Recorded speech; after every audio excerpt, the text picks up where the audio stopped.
Good morning, everybody. Welcome to Carnegie Endowment for International Peace. My name is Doug Paul. I'm Vice President for Studies here, and I'm currently so-called managing the Asia program. And it's our good fortune. It wasn't planned this way, but a lot of attention will focus this weekend on Secretary Pompeo's visit to North Korea, as well as other capitals in Northeast Asia this coming weekend. And so this is a timely gathering. We're bringing you a special morning edition of our continuing Japan Speaker Series program, and we're going to address a familiar topic for the U.S.-Japan alliance, which is North Korea. We find ourselves in unfamiliar territory on this issue. It was just over a year ago that North Korea conducted its 6th nuclear test and less than a year since its 3rd intercontinental ballistic missile test. Maximum pressure was building all through last year. Last November saw North Korean guards fire over 40 times to prevent a defector from reaching the southern side of the DMZ, and he barely survived multiple gunshot wounds. But now guard posts along the DMZ are being taken down. Mines are being cleared. Secretary Pompeo is on his way for a 4th trip to Pyongyang, following a whirlwind of summitry involving Kim Jong-un. 7 in 7 months for North Korea's leader, with Presidents Moon and Xi and Trump, all to help move forward, we hope, the cause of peace and to finally realize North Korean denuclearization. So we're here to talk about how can we take advantage of this situation and opportunity. Our aim today is to look ahead and, in practical terms, consider what specific options we have with regard to pursuing these two goals, peace and denuclearization, and importantly, to discuss the potential implications of our choices from an alliance perspective. We're honored to have 2 highly distinguished former diplomats from Japan and the United States with us here today. Ambassador Ken Sasai, who until just this spring was ambassador here in Washington, and Susan Thornton, who until very recently, her retirement, was the acting assistant secretary for East Asia and Pacific Affairs. They both have a lot of experience on these issues. And we are grateful to all of our panelists and presenters who will help us look at not only the technical and logistical challenges related to denuclearization, but also sort through our alliance priorities and think about the best diplomatic course to accomplish our goals. Before we get to our panel sessions, however, I'm delighted to introduce a special guest who plays an important role on the front lines of maintaining peace along the DMZ. And we're fortunate for him to be here as our opening speaker. It's my pleasure to welcome to Carnegie Lieutenant General Wayne Eyre of the Canadian Army, who serves as Deputy Commander of the United Nations Command in Korea, a post he assumed just a few months ago. He's the first, my text says non-American, but I think Canada is still part of the North American continent, so the first non-US Deputy UN Commander, which is an important reminder of the multilateral nature of the coalition that rose in support of South Korea's defense way back in 1950. General Eyre grew up in Saskatchewan and joined the Army Cadets at an early age.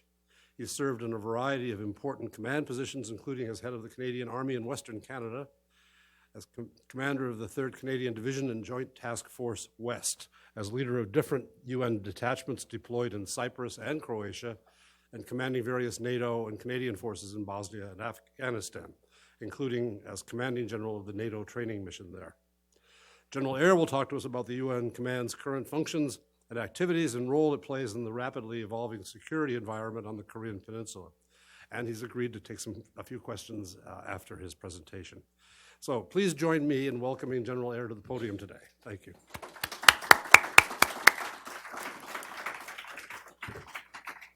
I'm gonna get the coffee out of your way. Oh.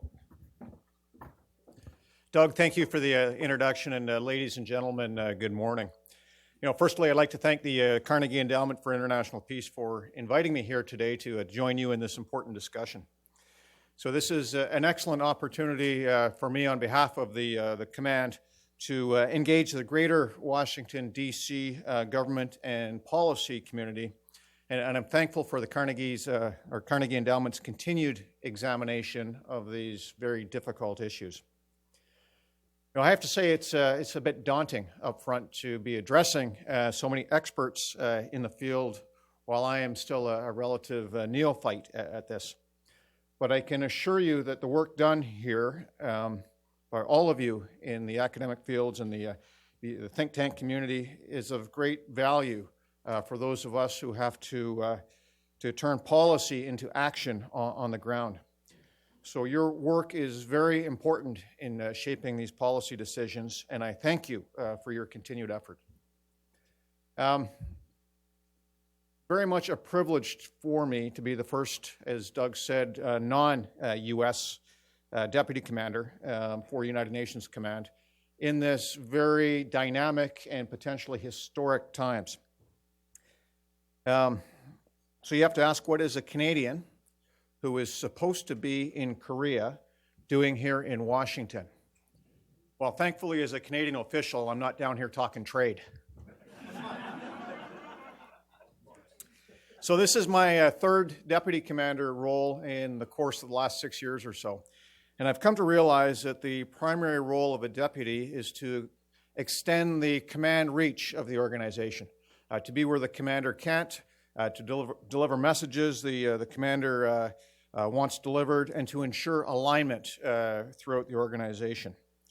So upon my arrival in Korea, one of the first things that Commander of United Nations Command told me, General Vincent Brooks,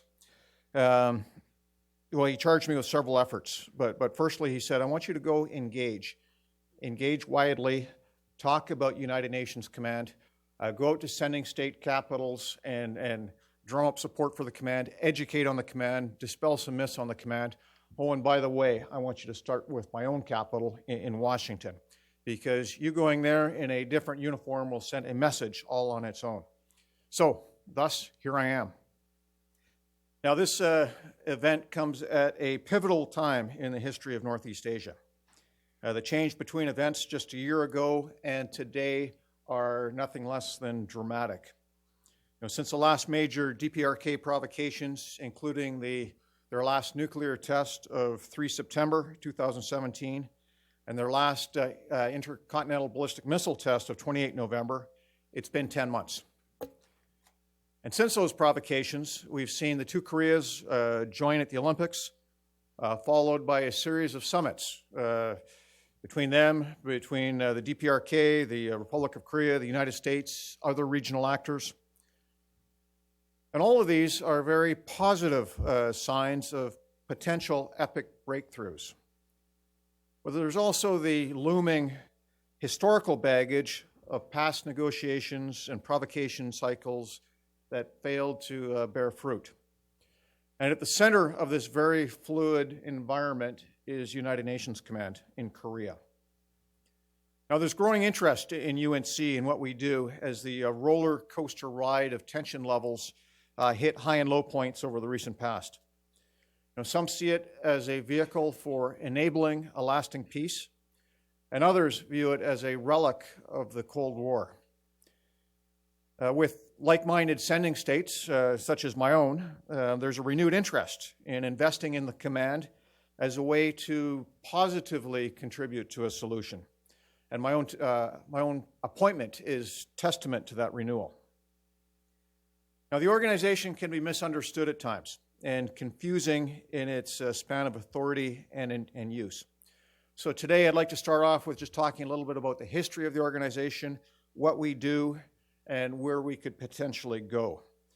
So in terms of history, UNC is a direct result of the Korean conflict and has its genesis in United Nations Security Council Resolution 84, passed in the weeks following the North Korean invasion of 25 June 1950, which authorized the United States to form a unified command to defend South Korea and bring stability to Northeast Asia. Now, these were early times for the newly established United Nations, and its members were still figuring out its roles and uses in the international space. But 17 nations answered the call and fought under the UN flag on the Korean Peninsula.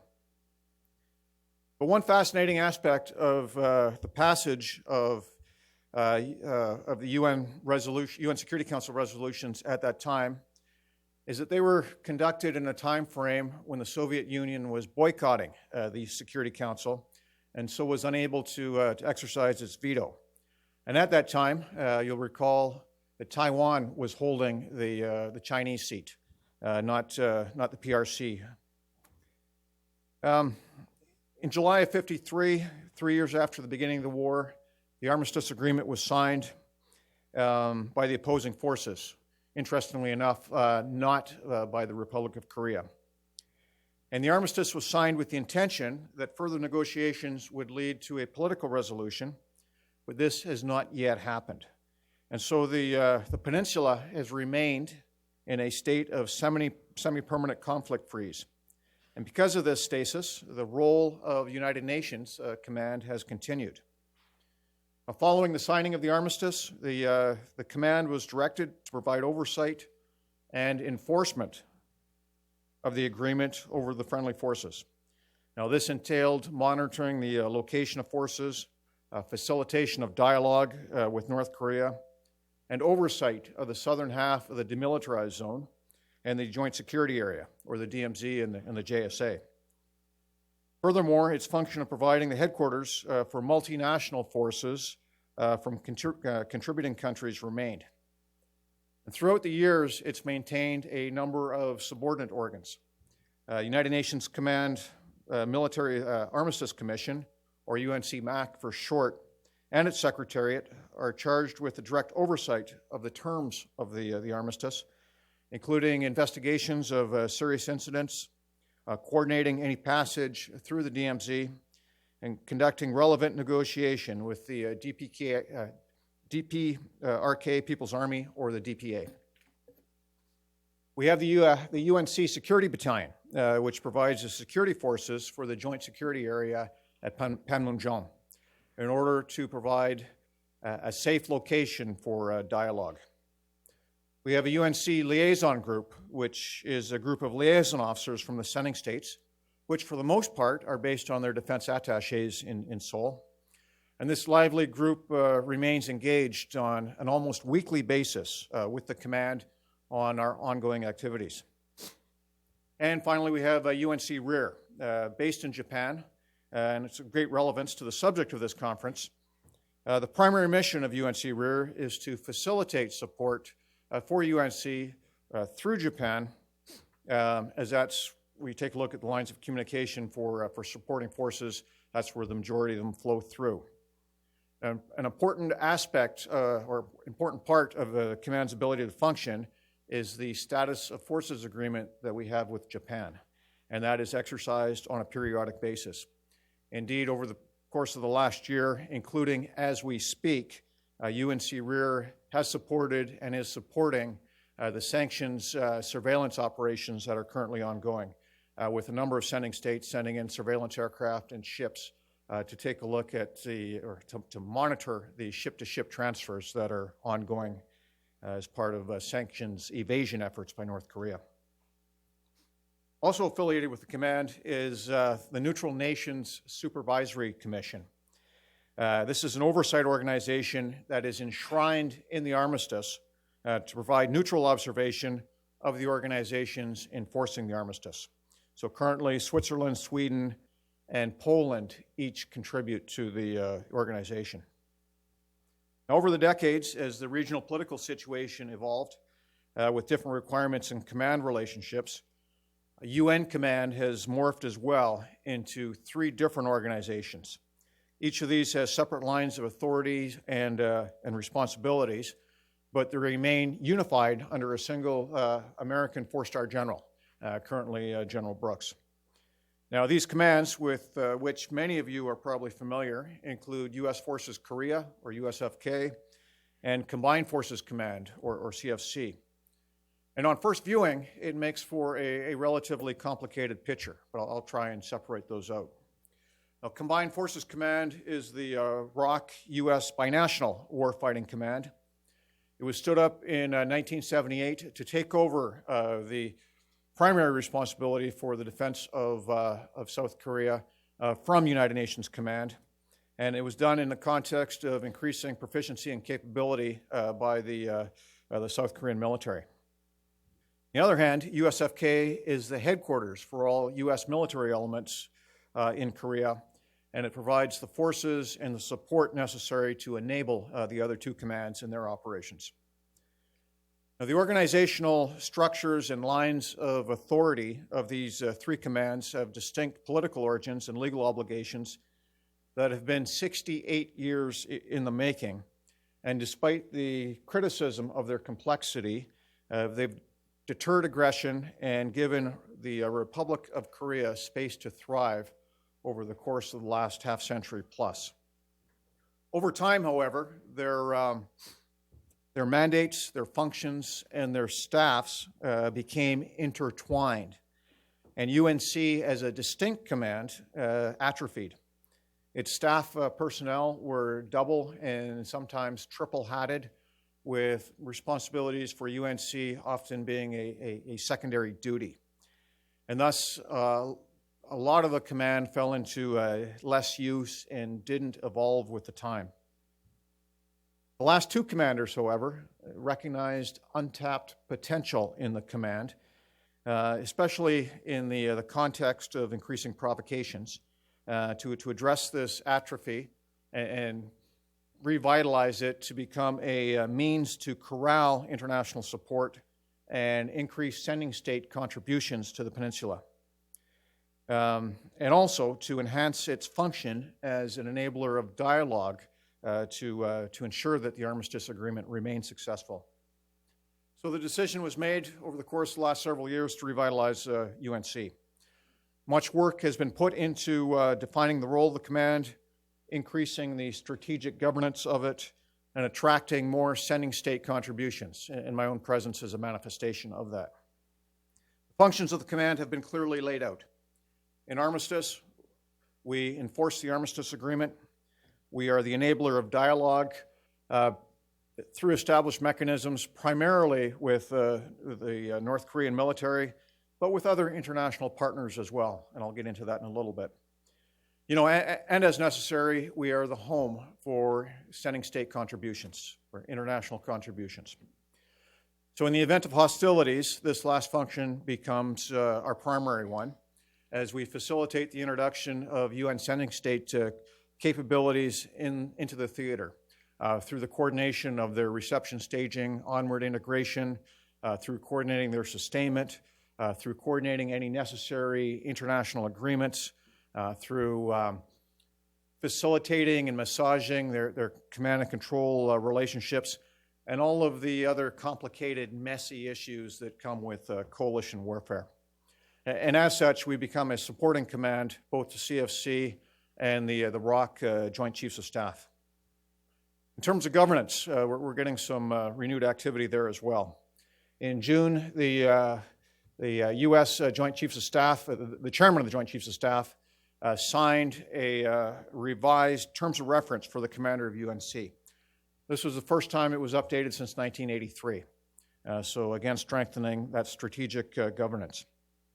And it was done to reflect the changes over the previous decades and reflected the need to renew the organization.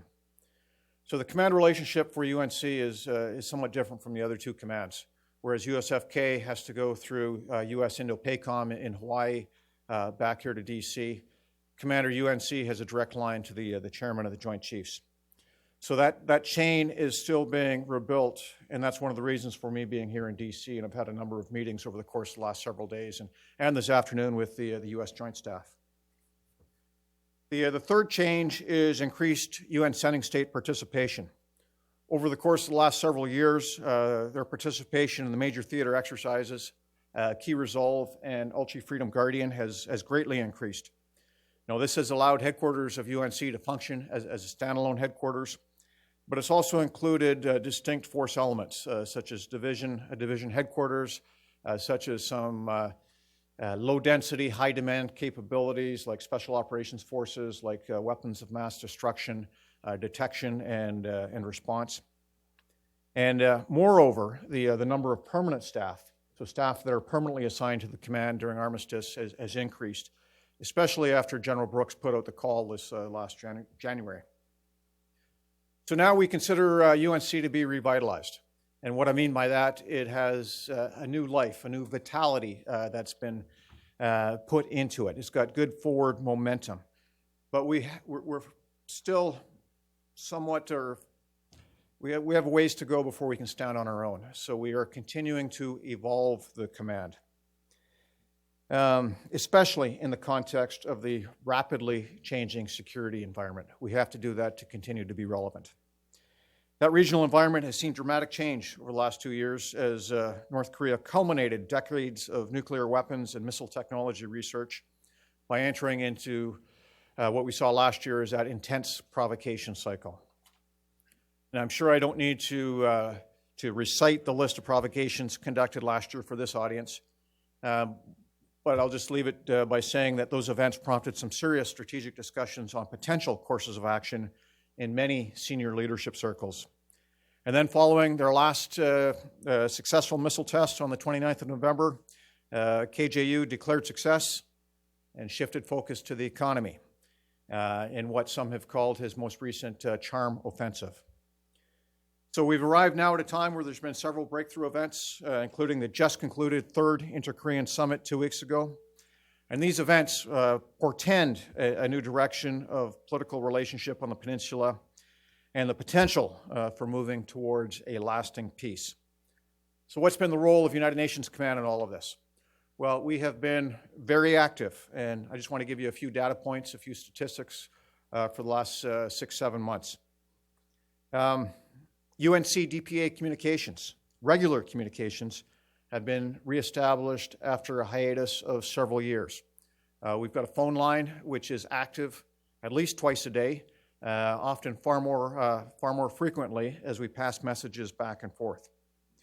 There have been numerous colonel level and for the first time since 2009, general officer level discussions with the DPA. UNC has approved, coordinated, and monitored over 5,700 personnel crossings of or through the DMZ. And most notably, this statistic doesn't include the 400 plus during the time of the Olympics. In 2017, by comparison, there was 0, unless you count the defector that Doug talked about, and that wasn't official. There have been 2 remains repatriation events, the largest of which was the repatriation of 55 sets of remains on the 27th of July, where for the first time a U.S. aircraft with the U.S. general officer flew up to North Korea, to Wonsan, and brought the remains back. And the ceremony on the 1st of August was something else. Having been there, it was tremendously emotional and poignant. To see those 55 sets ready, loaded, and hopefully bringing some sense of closure to family members back here. To maintain situational understanding, Commander UNC conducts monthly sending state ambassador roundtables in order to update the diplomatic community on the situation and ongoing events on the peninsula. This is a tremendous forum to assist with aligning messages, aligning activities, and just getting the word out as to what's happening. So that's an area where we facilitate international dialogue. Indeed, January's Vancouver Foreign Ministers meeting on security and stability on the Korean Peninsula arose out of discussion at this forum. And finally, especially right now as we speak, we're heavily involved in the implementation planning for the confidence-building measures that were agreed to that came out of this last Inter-Korean Summit. The comprehensive military agreement is something that we view as assisting in the de-escalation of tensions on the peninsula, and we're working very hard as we speak to ensure its implementation will be successful. And indeed, over the coming days, we should see trilateral meetings between UNC, the ROC military, and the DPA to discuss its implementation.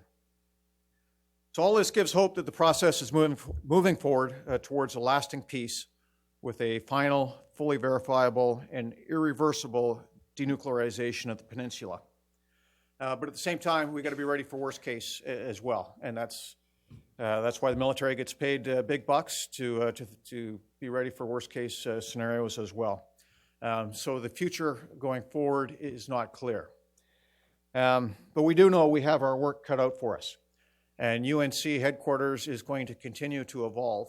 And we've come up with a fairly significant work plan that's going to advance along 5 lines of effort.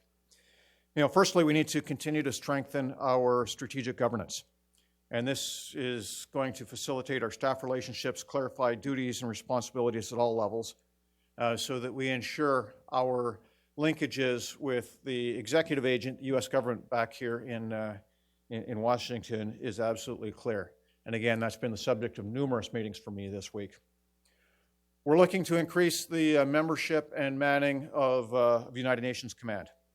This not only includes increasing our permanent staff from UN sending states and the Republic of Korea military, but also increasing the number of sending states as other nations are interested in a positive outcome and want to contribute. Currently, as we speak, we have members from 8 of the original 17 sending states in the command, and we're working on increasing that. Our leaders at all levels are going to continue to engage and educate with the various stakeholders to increase their understanding of UNC and its role. We need to dispel some of the myths out there and fill some of the gaps in understanding about the organization while highlighting its relevancy and potential, untapped potential, as the situation changes. We need to generate and manage some key staff enablers and agreements.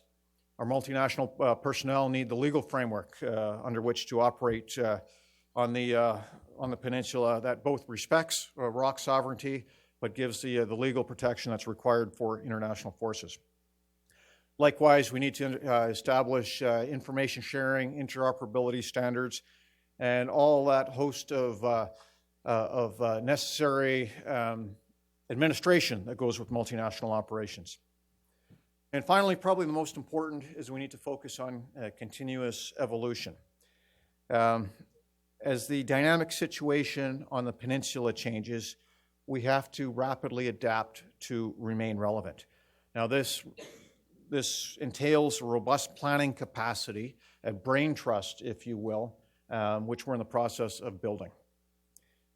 So UNC revitalization has not been without its challenges, and some of these are going to continue, and new challenges are going to emerge. Now, one interesting challenge that remains is although UNC was created through a UN Security Council resolution, and we fly the UN flag, there currently exists no relationship with UN headquarters other than submitting an annual report up through the executive agent, US government, to New York. As recently mentioned by both the PRC and North Korea at the UN, some members could see this relationship gap, could use this relationship gap to call into question our legitimacy. Now, that said, UNC is the only multinational security organization that exists in Northeast Asia, and albeit it's one with historical baggage, having been party to the conflict. But potentially, and I'm just throwing it out there, it could expand its functions to enable even greater dialogue for wider regional security issues. Another challenge, while UNC has very effectively maintained the armistice for the last 65 years, the Republic of Korea has greatly changed as well and is a maturing democracy with very strong democratic institutions. The challenge is to respect their sovereignty while fulfilling our legal responsibilities enshrined in the Armistice Agreement. That's a very fine line, but at the end of the day, we have to be a force for enabling a lasting peace. And in doing this, UNC reinforces the ironclad support that it gives to the Republic of Korea. Lastly, with the multiple calls for an end-of-war declaration, there will invariably be calls for the disbandment of UNC. And don't get me wrong, at some point that has to happen. At some point, the command has to go away, but it has to be at the right time. But an end-of-war declaration is very different from a peace treaty, and the requirement to continue to have a mechanism to formally de-escalate incidents needs to exist. Now, this issue was clearly addressed by President Moon's comments immediately upon his return from the third summit 2 weeks ago, when he stated an end-of-war declaration will in no way affect the status of the UN command, and until complete denuclearization is fulfilled, the armistice system would be maintained.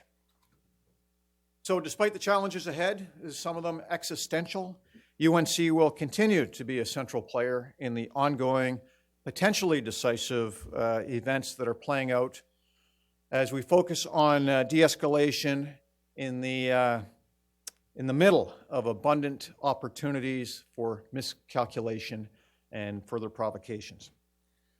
And it's going to remain an important vehicle for military-to-military dialogue with the North, for coordinating multilateral engagement, for raising consciousness of the issues, and bringing other international players into the field. And finally, providing a standing multinational framework for the integration of international forces into the command should operations become necessary to defend South Korea. In closing, once again, I am incredibly privileged to be in this position at this historic time as we work together towards achieving a lasting peace on the Korean Peninsula. So I look forward to your questions and your discussion and learning from you, because as mentioned, I am a relative newcomer and am here to learn. So thank you very much.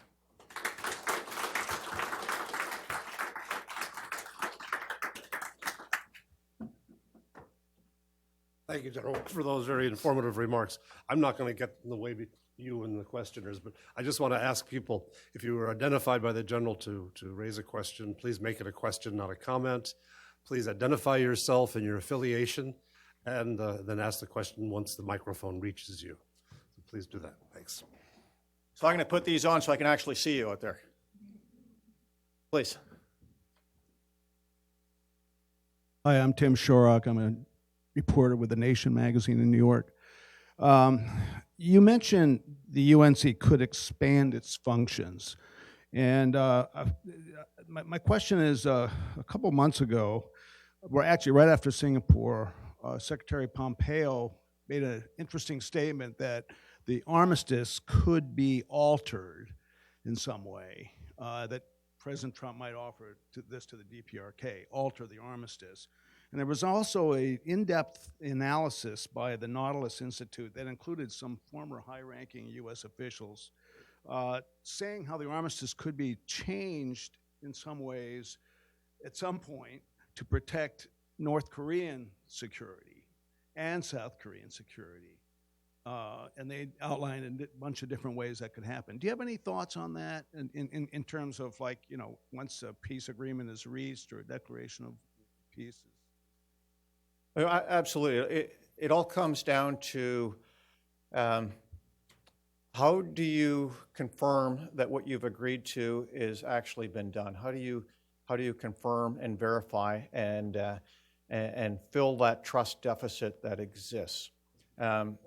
So it's conceivable that there is a role for that trust and verification piece.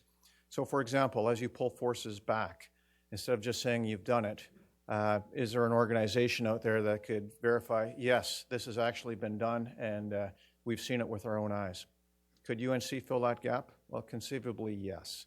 But as I mentioned, is that palatable to everybody? Perhaps not. You know, I think back to my first operational deployment as a young officer. That was to the island of Cyprus with the United Nations, where we patrolled the buffer zone between the Greeks and the Turks, maintaining confidence on both sides that, yes, the peace was being traded, being kept. Could that be a model? Well, perhaps. I just throw it out there. In the back, please. Blue shirt.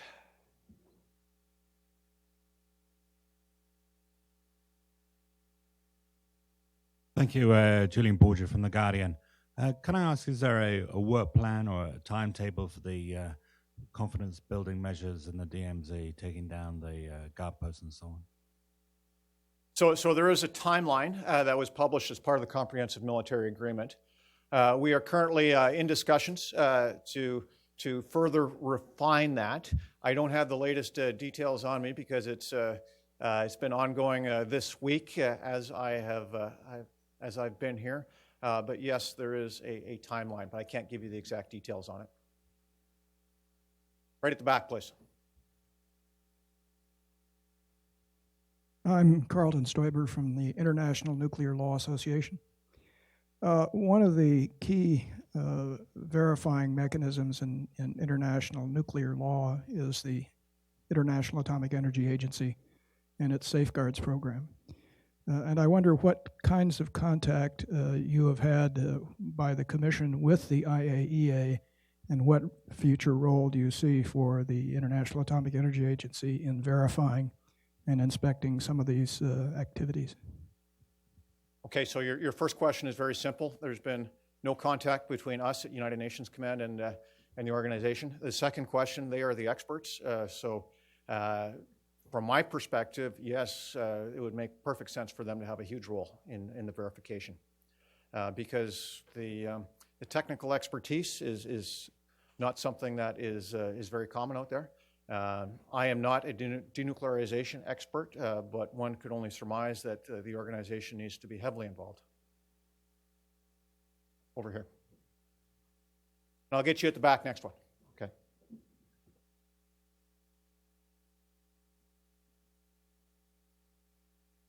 Hi, I'm Josh Pollack from the Middlebury Institute of International Studies. Can you say a bit more about the UN Command's role in the negotiation of the military agreement recently concluded? Yes, so we had very good discussions with the Ministry of Defense in the weeks leading up to the agreement. We are very supportive of the agreement as a means to further de-escalate tension, and we're doing all we can to work with the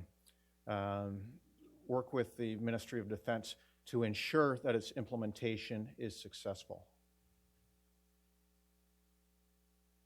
At the back.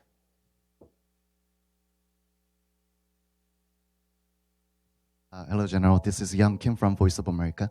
One question is, does UNC has any concern on no-fly zone to be designated through the Inner Korean Summit? And also, Commander appointee General Abrams said suspension of joint military exercises last year weakened the readiness of the UNC. Do you agree with his assessment?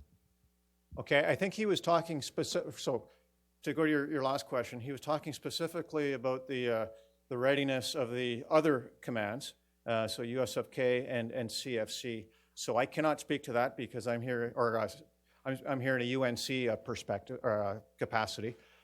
So that's beyond my my realm of responsibility. But anything from my perspective that we can do to maintain dialogue, to keep the talks going, to keep tensions de-escalated, is good for maintaining the armistice, maintaining peace. And with our UNC hats on, yes, that is good. Going back to your first question on the no-fly zone, the same thing.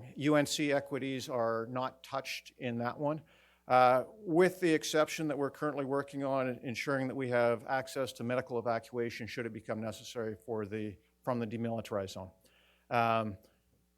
The question you were asking touches on equities of U.S. Forces Korea and CFC, which, again, is not in my realm of responsibility. Here, please. Sir. Thank you for your remarks. Terence Taylor from the International Council for Life Sciences. I was interested in your remarks about the role of UNC, REAR, if I put it that way, in overseeing sanctions, possible sanctions breaches. I'm just curious of how that worked. I wonder if you could say a little bit more, because you don't have a direct link to the Security Council. And no. How does the information get? Is it just given by member states to the Security Council? How does all that work? Thank you. So firstly, for clarification, UNC REAR is not overseeing the sanctions surveillance. It is facilitating the basing of those surveillance aircraft and ships that come in to use the bases in Japan under the auspices of the SOFA that we have with Japan. In terms of sharing of the information, I I don't have all the details, but based on what I understand, it is an individual state responsibility to make that information public with who they will. Over here, please. I was interested in your, Corey Hinderstein with the Nuclear Threat Initiative. I almost got the evil eye from Doug, so I had to jump in. I was interested in your comment about the significant increase from 0 to hundreds, I think you said, of people crossing the DMZ or coming into the DMZ. And I'm wondering if you could say what kinds of people they are, what are they doing, who do they represent, what is the nature of that increased crossing? Most of it is in support of the various summits that have gone back and forth in the various negotiations, whether it is the inter-Korean summits, whether it's the U.S. DPRK summit. It's all of the staff that need to set the details of those. Some of it is to set up the liaison office in Kaesong. But for the most part, it's to facilitate negotiations.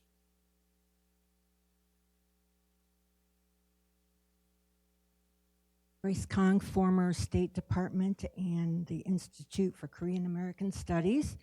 My question goes back to your comments about the UNC's legitimacy and the idea of altering the armistice. Could you see the UN Security Council passing a resolution transforming the UNC into a UN peacekeeping operation with Chapter 7 powers? This would probably have to take place after a peace treaty is established, but has there been discussion of that kind of transformation and conferring the legitimacy of the Security Council on the command? So firstly, I'm not sure if it would be a Chapter 7 or Chapter 6. Probably a Chapter 6, peacekeeping operations, because it would have both sides would be willing to bring it in. That's a very interesting question. We put no serious discussion into it other than floating the idea, hey, is this something that's within the realm of the possible? Again, it comes down to the palatability of it. And do you morph this organization or do you create a new one? Given that this organization has got baggage, has got historical baggage as being party to the conflict. And we most recently heard China 2 weeks ago in the Security Council saying, hey, this is a relic of the Cold War. So to do that, we'd have there'd be some challenges. Yeah. One more question? Why don't we go to the back?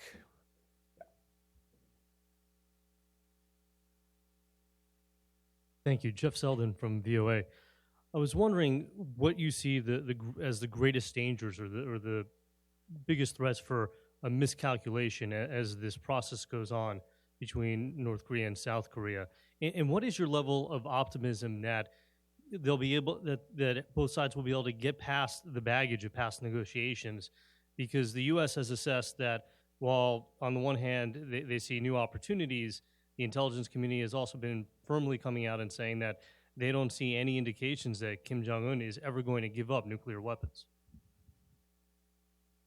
So in our view, the biggest challenge is the trust deficit. There is decades and decades of bad blood and experience, so that trust doesn't exist. And the real question is, how do you build that trust? How do you fill that deficit? And so the approach that the South Korean government appears to be taking, or is taking, is build a relationship first, which leads to trust, which will lead to demonstrable action. That doesn't work for everybody, because many want to see that demonstrable action first, which leads to trust, which may lead to a relationship down the road. So same ends, but different means. And how do you find that middle ground? That, from my view, is the most vexing challenge facing the current situation, because we're not going to be able to go forward without that trust. And if there are miscalculations, it could very easily lead back to where we were a year ago. But I guess I'm getting yanked here, but thank you very much for your questions. I look forward to engaging with you throughout the morning.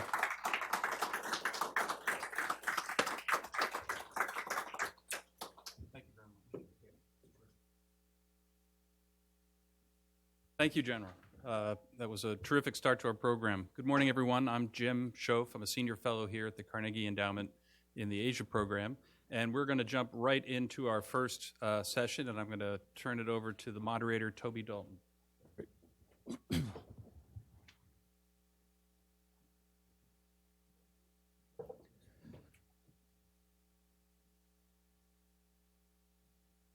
Well, good morning, everybody. It's my pleasure to welcome you here. My name is Toby Dalton. I'm the co-director of the Nuclear Policy Program here at Carnegie. And as Doug Paul mentioned this morning, this is indeed a timely gathering to talk about the challenge of where to take the denuclearization issue on the Korean Peninsula with Secretary Pompeo and the new special representative for this issue, Steve Biegun, headed to Pyongyang perhaps as we're sitting here, in fact. I'm not sure what time their flight was set to depart.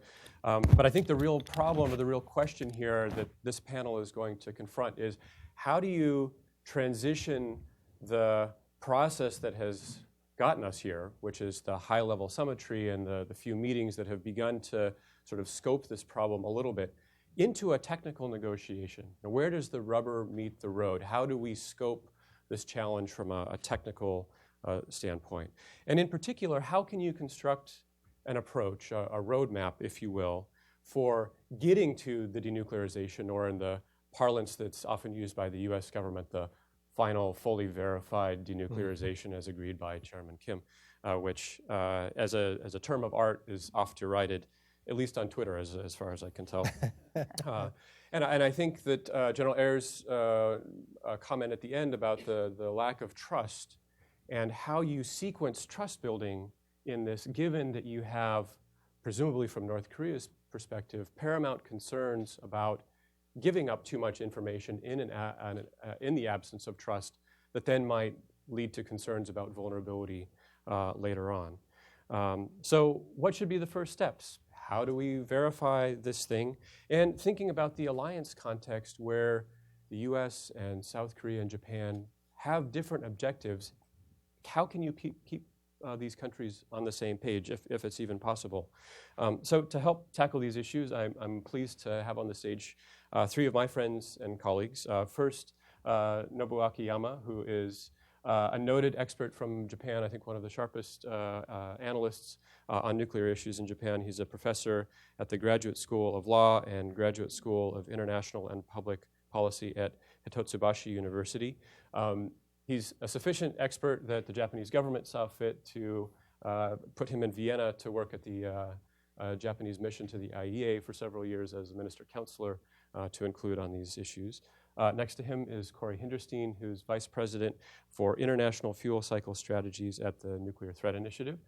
Before joining NTI, she was senior coordinator for nuclear security and non-proliferation policy at the National Nuclear Security Administration, which is part of the U.S. Department of Energy. And then lastly, Joshua Pollack, who is a senior research associate at the Middlebury Institute of International Studies, also the editor of the journal, the Non-Proliferation Review, which in our field is one of the more important journals. And I think has a reputation for being a careful observer of technical and policy issues on Northeast Asia, and has done a lot of excellent work trying to understand the technical basis and direction of North Korea's nuclear program and the fuel cycle program in particular. So welcome to all of you. So to start, Nobu, maybe you can lay out a few thoughts on how you see this particular challenge, Sure. looking at it from Tokyo. Yeah, thank you. Thank you. It's your preference. Okay. So for me, okay. Yep.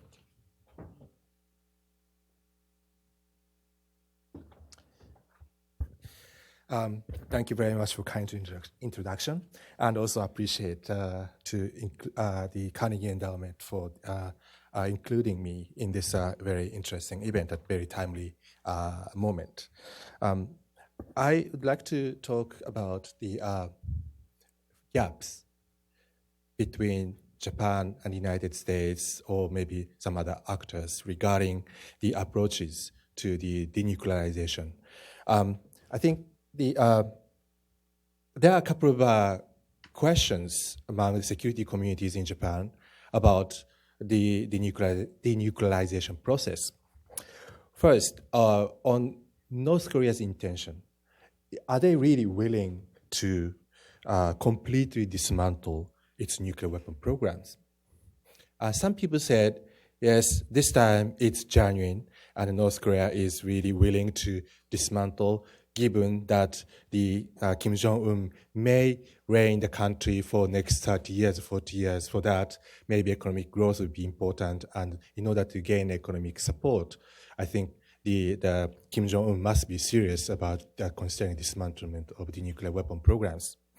The other said, no, we should learn lessons from the history.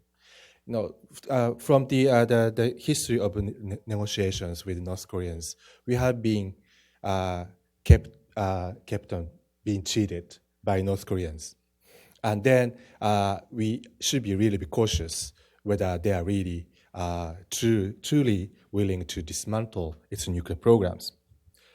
And then in Japan, also some concerns or questions about the US intention as well. It seems to me that we had an agreement that we definitely pursue CVID, so complete, verifiable, and irreversible denuclearization or whatever. But then, in July, Secretary Pompeo mentioned new terminology, that's FFVD, that's finally fully verifiable denuclearization. And so the completeness, notion of completeness is dropped from this acronym. What does it mean? So that reminds me of two different types of approaches to the denuclearization. The one is like the so-called arms control approach. And the objectives of the arms control approach are first to establish a stable security relationship. The second, then maybe the complete denuclearization will be the secondary matter. And as long as you are able to establish the stable security relationship, then maybe denuclearization may not be a kind of an important question. Well, it's maybe kind of extreme, position, but that's kind of the so-called arms control approach, and that is maybe, so to speak, eliminate mistrust first, then disarm if possible.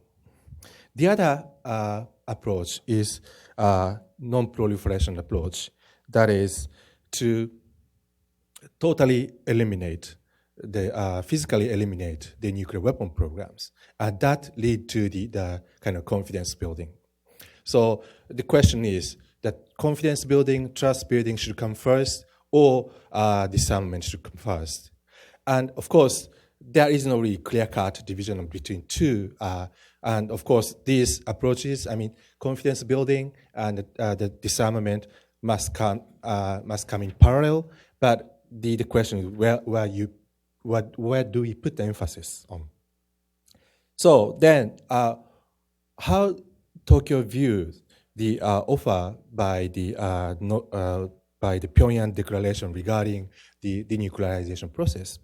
It says the shutdown of Yongbyon nuclear facility if the United States takes corresponding steps in line with the spirit of the June 12th DPRK-US joint statement, and also shutdown of the Tonchanli engine test ground and the rocket launch pad. Although these measures could cap on the future development to some extent, but it is the fact that they are not the action to disarm or dismantle DPRK's existing nuclear forces. And also another question is, what does shutdown mean?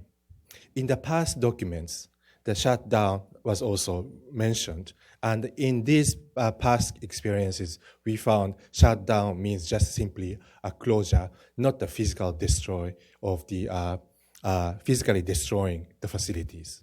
So we have some questions on that. And further, specifically from the Japanese perspective, the concerns are like this. With regard to the nuclear aspect, there may be possible second and third enrichment facilities, and they have already accumulated the enough amount of plutonium stockpiles, and it doesn't really make a reference to the thermonuclear material programs, even though they are going to shut down the Yongbyon nuclear facilities. That kind of concerns remain. Then on the side of the missile programs, that is probably more interesting and serious. So even though the closure provides not further testing opportunities for the liquid fuel missiles, but it may not be necessary already. North Korea has already developed enough capacity to launch the liquid fuel missiles. And also, the more important for Japan is what happened to the solid fuel missile programs.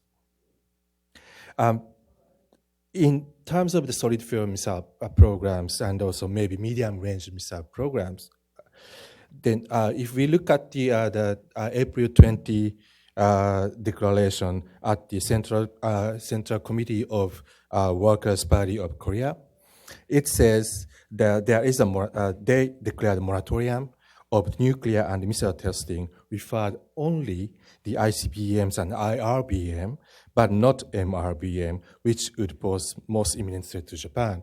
So we suspect what would be the reason why they didn't really mention MRBM.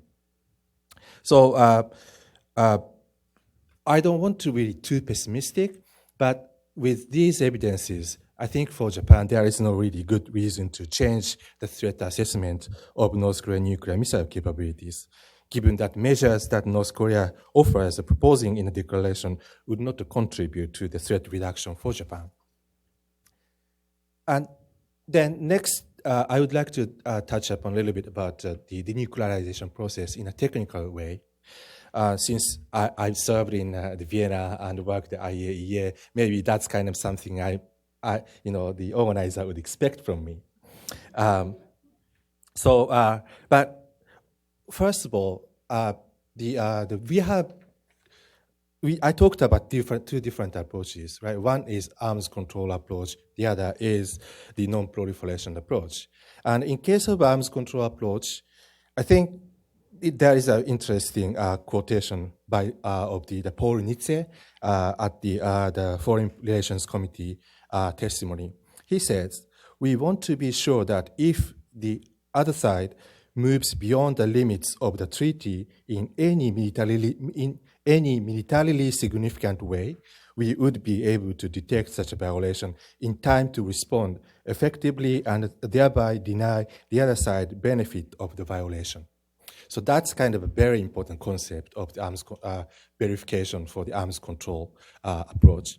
But on the other hand, from the IAEA's viewpoint or non-proliferation viewpoint, this verification process must come with a declaration first. And after declaration, IAEA conduct inspection activities, then concludes with the confidence that declarations are complete and correct, and the safeguards activities are properly in place with regard to facilities and materials for the peaceful purposes so that they are not diverted into military purposes. And so the arms control approach focuses on establishing confidence and achieving sort of a strategic stability. And I'm curious whether that would be the goal for us in dealing with the North Korean nuclear threat. On the other hand, the non-proliferation approach focuses on minimizing the risk of militarization of peaceful nuclear programs, and that declaration must come first, followed by safeguards and IAEA verification. That desirable. Then question comes, is it really something what North Koreans are willing to accept? So here's a dilemma. But at the same time, so we have to be a little bit more flexible about approaches. As long as we stick to the IAEA approach fundamentally, then probably there is no start for the process. And then, but at the same time, if we try to accept the North Korean terms and conditions for the playing game of this denuclearization by accepting the Pyongyang declaration approach, then we keep on wondering what will be the end goal and how do we establish the process of denuclearization after that. So I think what is important for us is to carefully design carefully coordinate among Japan, ROK, and United States. And for us, particularly, it is important to keep us posted and also keep us coordinated because, as I said, the North Korean nuclear and missile threats are most imminent to Japan, not more than United States or ROK. And then maybe a couple of technical questions once again. If the international for the non-proliferation regime, if declaration would not come first, then how can we have a sort of a scheme for the scheme or kind of arrangement with North Koreans for them to accept the submit the full list of their nuclear activities, materials, and facilities without harming their security interests. Because for North Koreans, if they are going to submit the list of such activities and facilities, it means that they are going to provide the list of targets of American attacks. I don't think under current circumstances with the sufficient level of confidence, they are not really going to give up such a kind of information to us. And also the verification requires intrusive sort of a visit of various facilities, which could be really sensitive for national security of North Koreans. So it is probably really difficult to start with the declaration and verification process first. So I think we have to be very flexible. But once again, I would like to emphasize that flexible approach must have the end goal, clear vision for the end goal, which is shared by Japan, United States, and ROK. Then that process also have a clear vision of the reassurance by the United States on the security of Japan, particularly given that, once again, I keep on saying that that there is a difference in the threat perceptions among us, and coordinating the threat perception and understanding each other probably would increase. It's very important political process to reassure the security, the alliance commitment among each other, and that eventually lead into the success of the denuclearization process. So thank you very much. Great.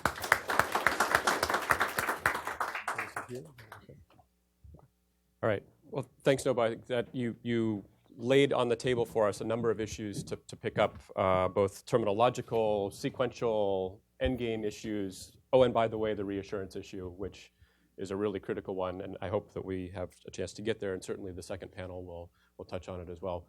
Next, Corey, how does this problem look from Washington? Well, similar in a lot of ways, different in some important ones, and I think most importantly, we don't have a common vision. And I would say not only do we not have a common vision between the US and Japan and ROK, I don't think we have a common vision within any of those communities either. And so I think what I'd like to do with thanks in advance to Toby and Jim and Carnegie for the invitation to be here is to talk a little bit about some of the basic concepts. Because I think one of the things that's been really interesting as somebody who's been focusing on verification and the safeguard system and facility assessment for many, many years is that suddenly we have a whole lot of people talking about verification. And to quote The Princess Bride, sometimes I want to say, I don't think that means what you think it means. So I would like to talk about some of the real core questions. So question number one, what is verification? And with apologies to some of my political science friends, I'm going to start with some basic concepts. I mean, it seems simple, but it's actually a complicated concept. In principle, verification needs to be associated with a specific agreement or set of commitments. And I learned the lessons of the State Department lawyers well. You know, an agreement is something official where there's a common understanding about what has been committed. That doesn't mean a statement like both sides recognize that. That's not an agreement. We observe is not an agreement. We should is not an agreement. We will is an agreement. And right now, no matter what anybody is saying, we have no agreements with North Korea about denuclearization. There are some other basic concepts that I think get conflicted and conflated sometimes. One is, so I'd say stability, and then compliance, and then verification. And these things are linked. Stability is a strategic determination where the security of a counterpart is essential to your own determination of security. Compliance is the condition where the restraint of somebody else is essential to your own, and that's a political determination or political conclusion. But verification is, in the end, a political determination. It takes a lot of factors. And so let me explain it, what I mean by that. If I say that stability is about comfort, it's about sustainability, it's about, and I think that's why it's strategic. This is about a situation where neither side is compelled to change the status quo, and that the status quo is working for both sides. Some could argue that there have been points within the last 20 years that we actually have been in a relatively stable position with North Korea.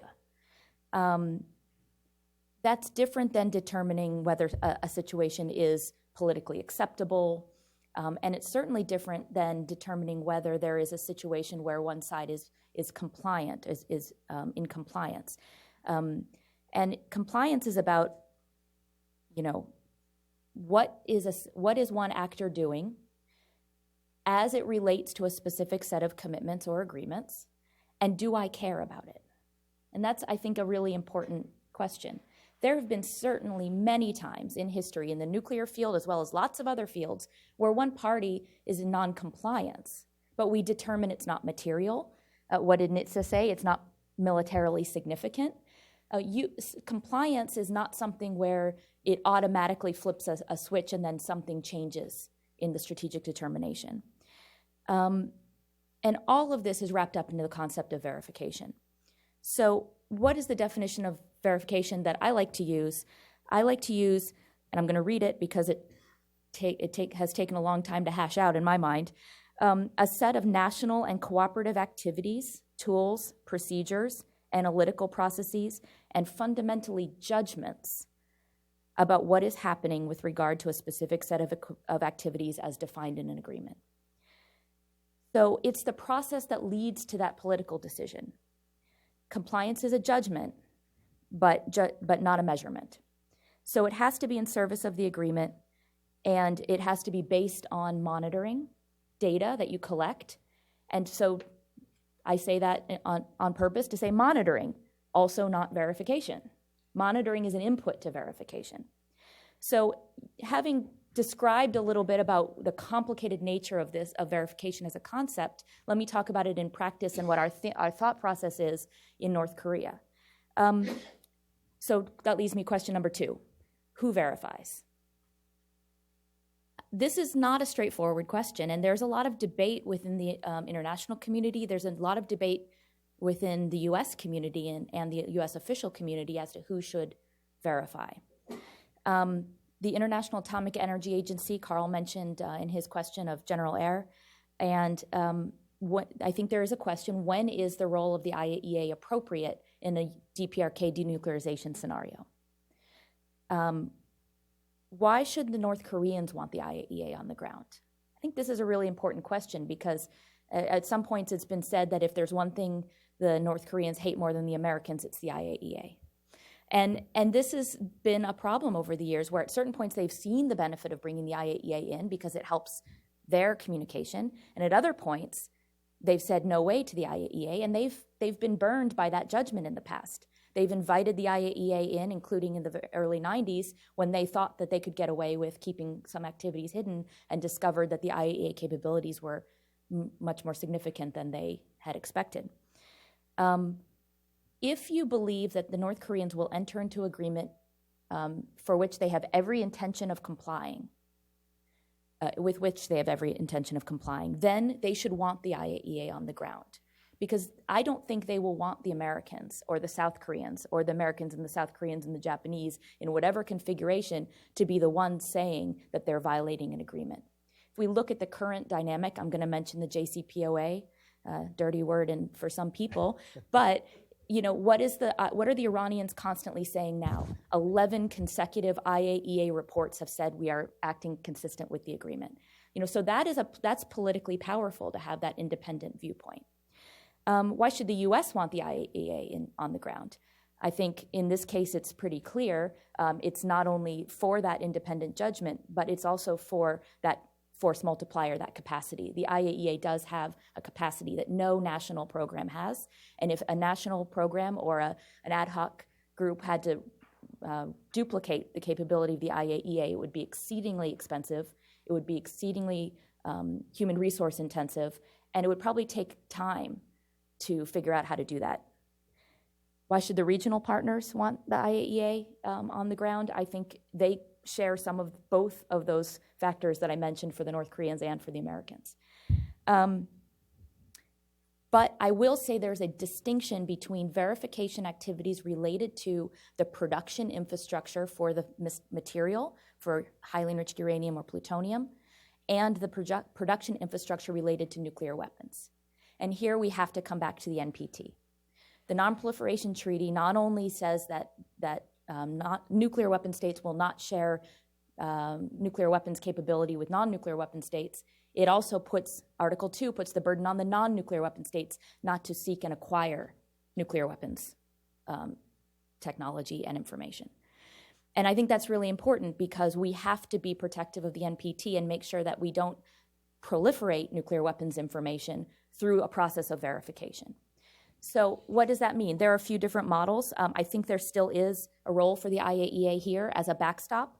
In the South Africa case, which I won't, if we want to talk about South Africa as a model, we can. It's come up a lot. But in this case specifically, all I will say is the IAEA figured out a way to get nuclear weapons expertise in their building and working in a small team that was accountable to the Director General and to the member states, but did not share the information that they had beyond those who were able to observe it and view it and evaluate it.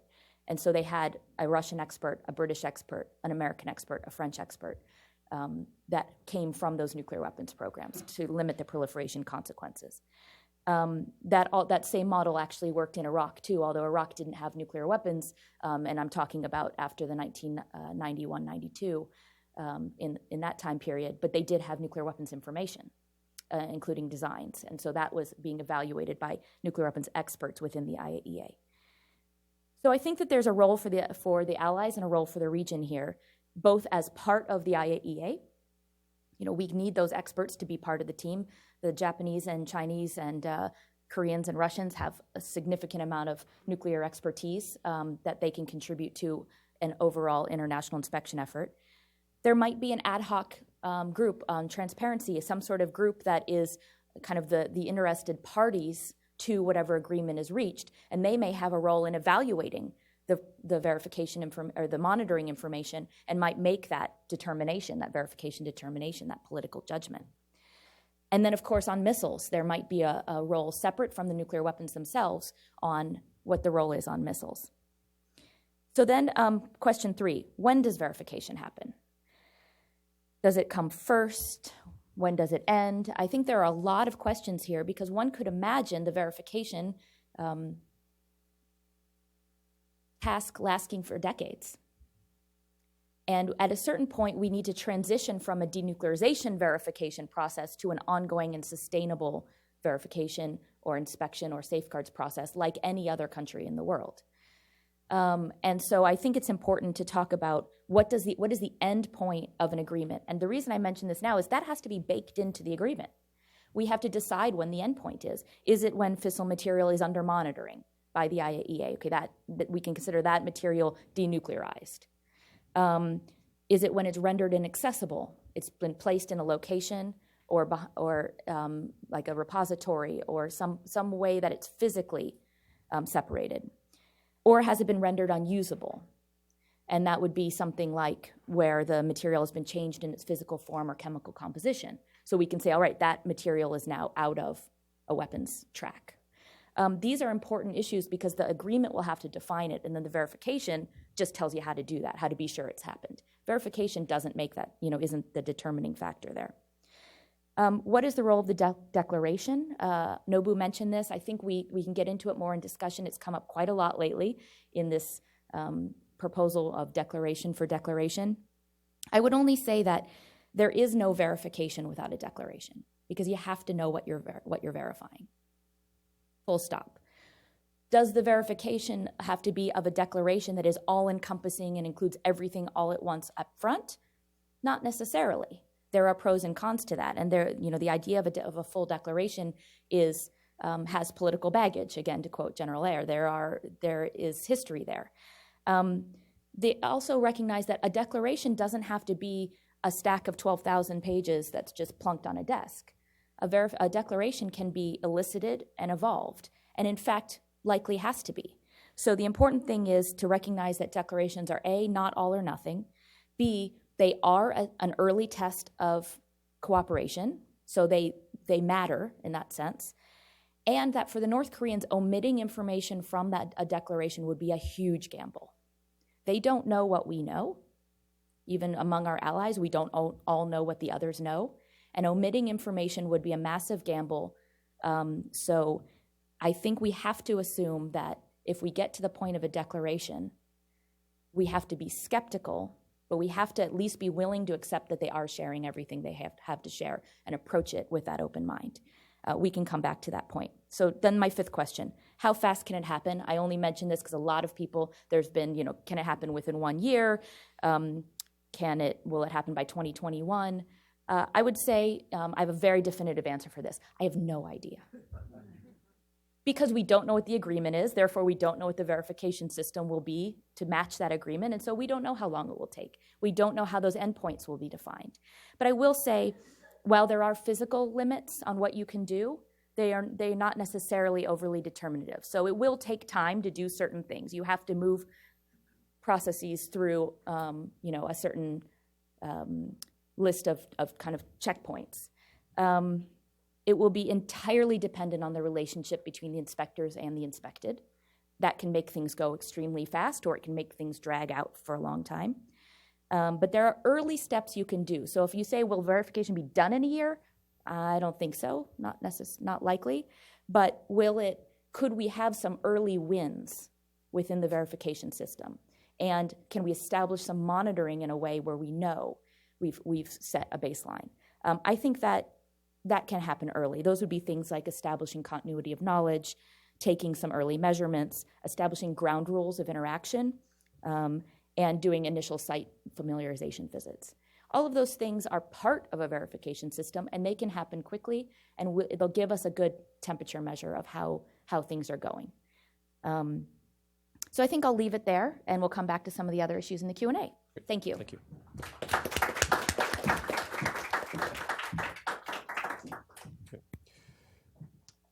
So next, Josh is going to kind of give us a critical evaluation of what we heard, and hopefully offer some points to resolve all of the challenges ahead.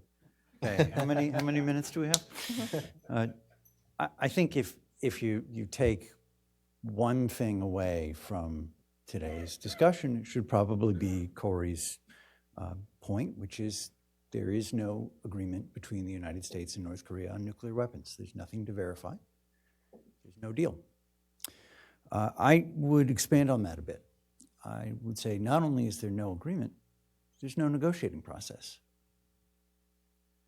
Right now, if you look at the record of what has unfolded since January 1st, when Kim Jong-un initiated his charm offensive, really there has been a north-south process that has been fairly intensive, a lot of routine engagement, 3 summit meetings now between the leaders, increasingly substantive written agreements, and you know the saying about oral agreements, which is they're not worth the paper they're written on.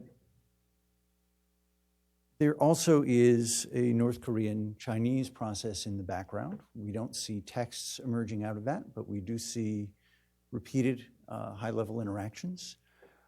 It is my suspicion, at least a suspicion, that some of the unilateral commitments that the North Koreans have made along the way this year have been in response to Chinese entreaties.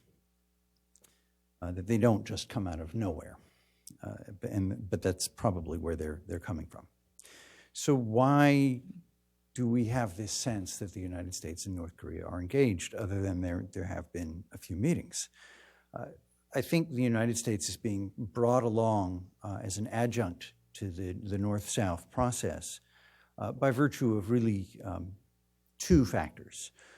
One is South Korean President Moon's sensitivity to the need to maintain alliance solidarity. So he has played a catalytic role, and the Blue House has played a catalytic role in bringing Americans and North Koreans together, and in trying to keep those discussions moving or restart them, as the case may be.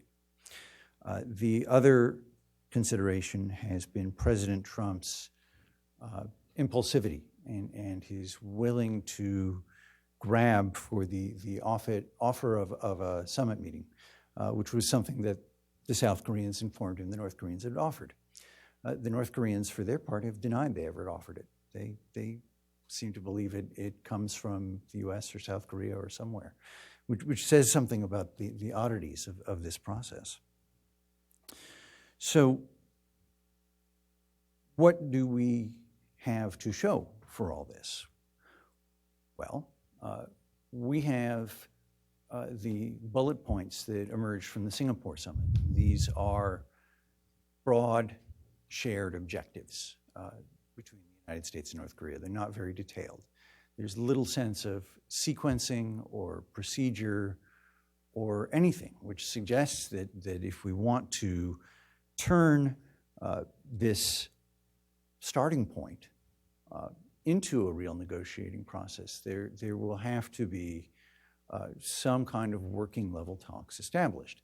That's why I was very encouraged by the American appointment of an envoy, but it seems that since mid-September or so, when Steve Biegun was announced in this role, that it's not clear that he's met with any North Koreans, that he's interacted with anyone, that the North Koreans are interested in meeting with him. So that raises the question, what will happen in Secretary Pompeo's upcoming meetings in Pyongyang? I think a lot of attention will be focused on, does Kim Jong-un appear or not?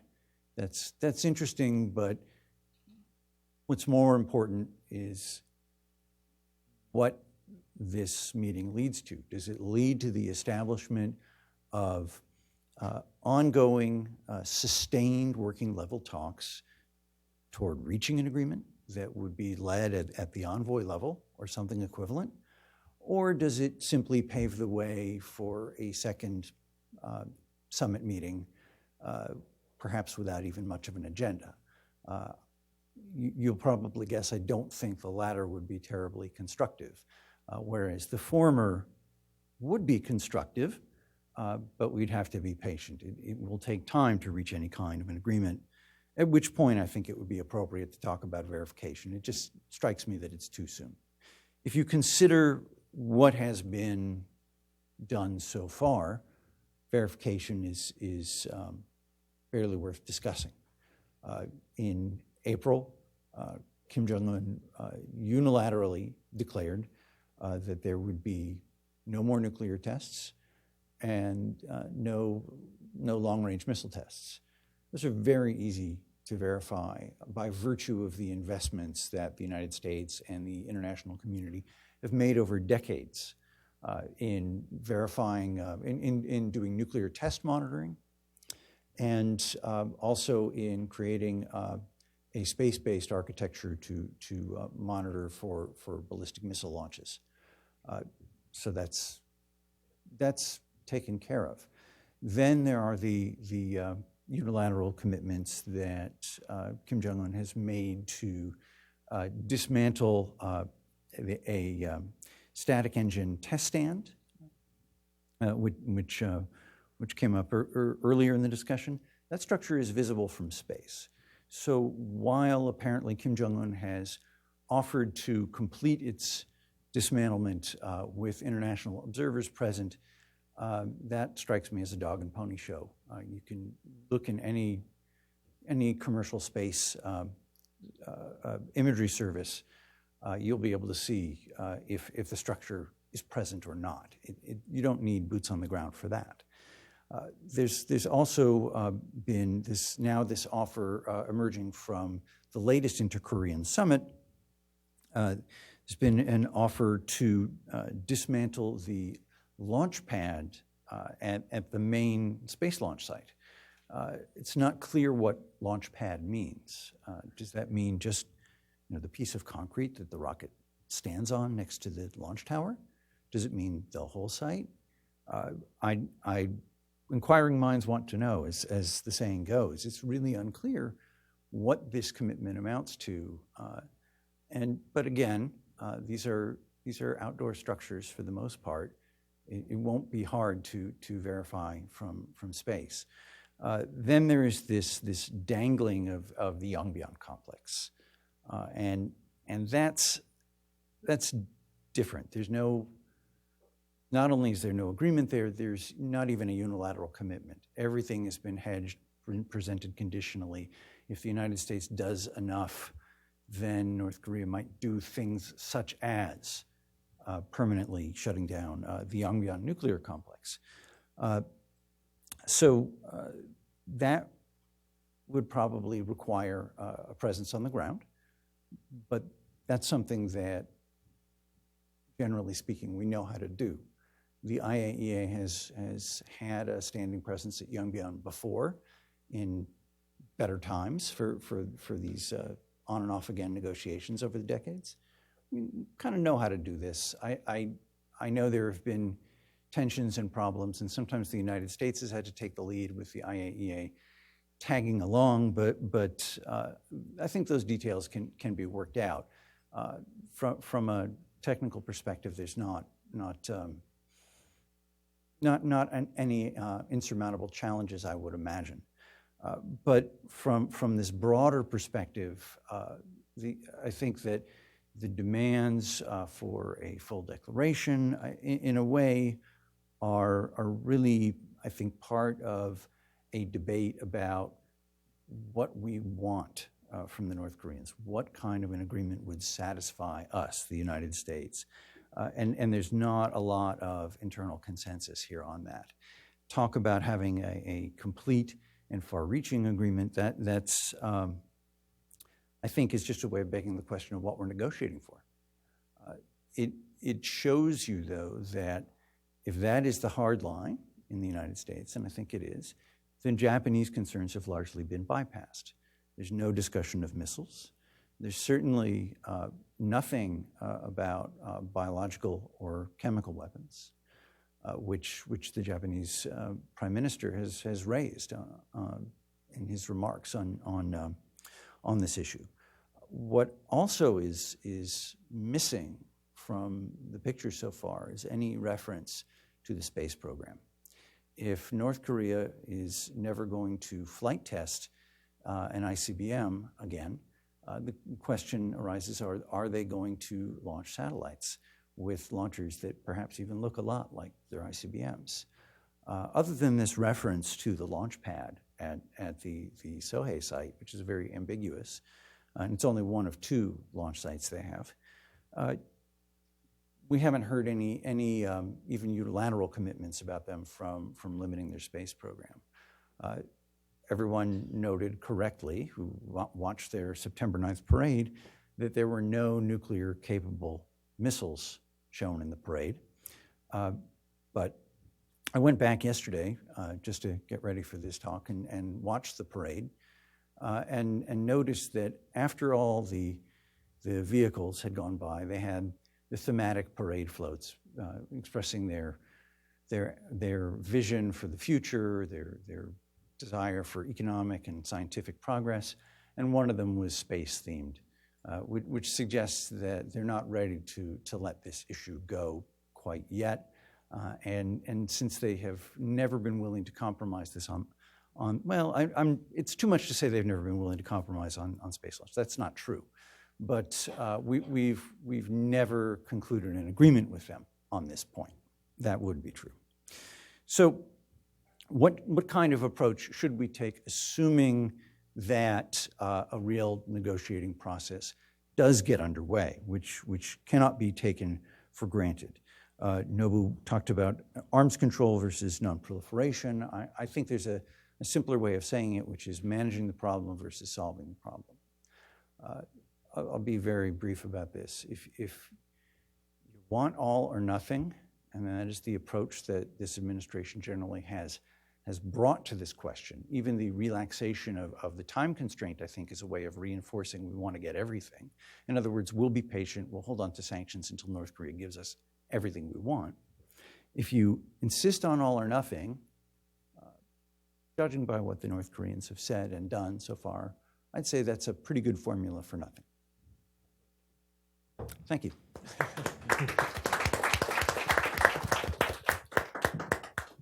Well, I'm glad you didn't bury the lead there, Josh, on the all or nothing point.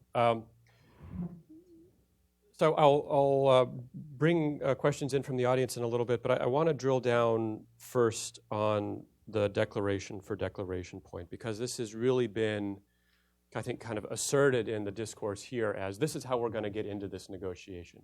They give us a declaration, we verify it, and that's how we're going to proceed, right? And we've seen statements from North Korean officials. We've seen sort of KCNA commentary along these lines that says, no, of course not. We're not going to declare everything, right? So we're kind of in this in-between period right now. Well, is there going to be a declaration? Is there not going to be a declaration? So I'd like to put it to each of you.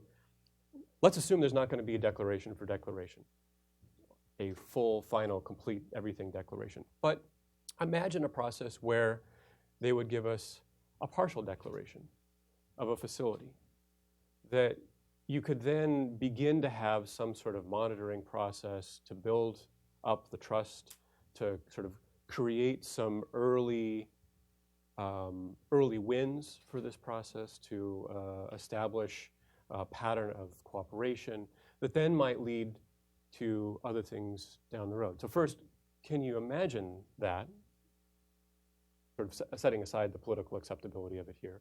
And secondly, if you were to do that, what would you want them to declare? What's your priority area as this would be a sign of sincerity and something that would be acceptable for North Korea, that they would feel comfortable declaring? Nobu, you want to start? Right. Well, I think, as Corey mentioned, if North Korea is willing to declare something, and maybe even if we know that it's not a complete, I think maybe we should accept the beginning. But then,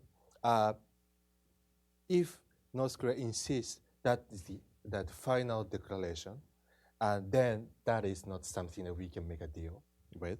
And so that lead me into the kind of a recollection on the process of 90s when North Korea made the initial declaration and the Iaea got into the special requested special inspection. They rejected, and so that was actually the beginning of the North Korean nuclear program. I think as long as North Korea understand that the declaration verification cycle is not the one-shot cycle, but it's kind of continuation of process, I think we should accept the initial declaration and then they remind them that it be continued. And of course, that's not the exception for North Korea. And Japan keep on receiving the inspectors from the United States, Iaea, every year.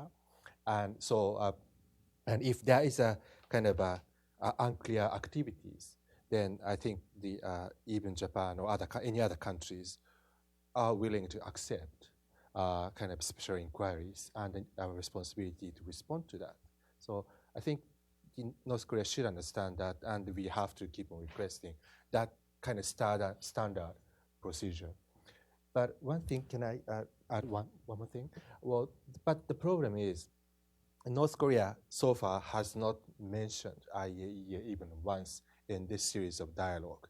So my gut feeling is that North Korea is not willing to accept IAEA terms and references of the inspection. Rather, as I said, I think they are more willing to do arms control. That is the verification between the stakeholders of this arrangement, so most likely the United States.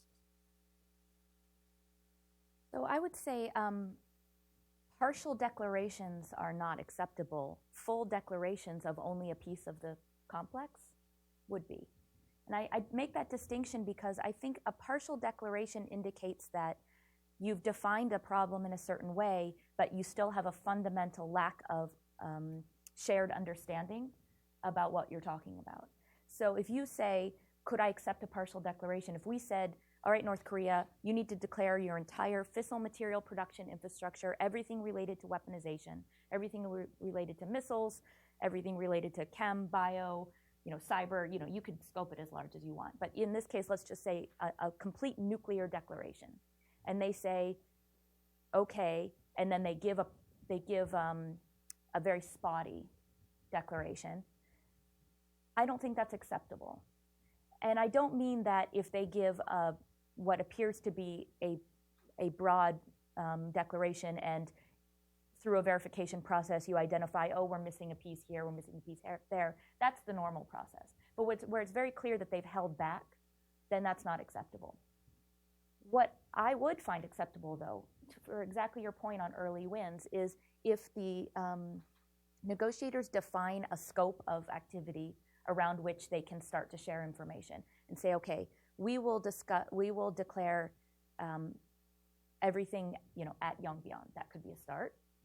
They could declare everything related to uranium enrichment. They could declare everything related to plutonium production and separation. They could declare, so if you define it, but once you've defined what that scope is, you have to expect the counterpart to give you a full declaration. Otherwise, you're not involved in an honest process. And the only thing I wanted to add, one more thing on Yongbyon, based on what Nobu said, there has been this discussion about, is a freeze, again, however we might define it, but a freeze at Yongbyon, is that an acceptable first step? And I would kind of give the same answer I just gave. Sure, anything's a good first step. I want to be moving us away from crisis, not towards it. So anything is a good first step as long as we understand what it really means. And I really push back on people, including a lot of experts in our field, my friends and colleagues, who call this a cap. A freeze at Yongbyon would not cap anything. Anything. Because we don't know that it captures their fissile material production broadly. We don't know that material that's already been produced at Yongbyon where that material is, where it might be sitting, and how it might be, it might play into an ongoing weaponization process. So I would just say it can be valuable, but it's not a cap. So, sorry, pet peeve.